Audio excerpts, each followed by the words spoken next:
Sapat bang rason ang anak para hindi maghiwalay? Oh. Anong masasabi mo doon, Ate Candice? Sa personal kong opinion ay hindi.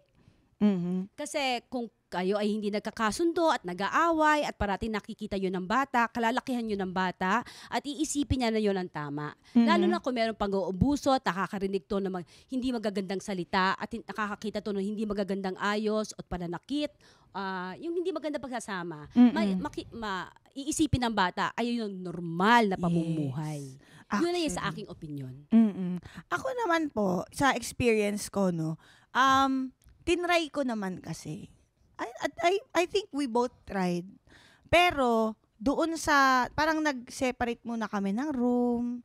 Pero, siguro, yung stress tsaka yung lungkot is eating you up inside. Kasi sabi ko, para buo yung pamilya, I will try.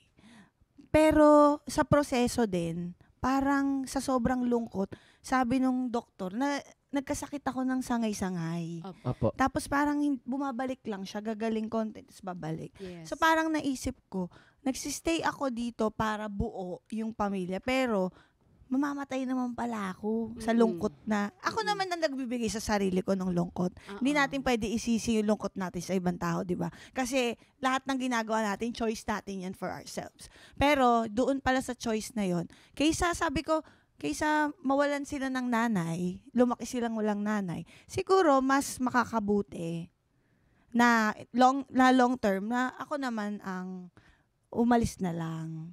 Para at least, 'di ba, masimulan at mabuhay ako. At may nanay sila. At saka ako naman kasi I tried. I also tried. Kaso ayaw niya.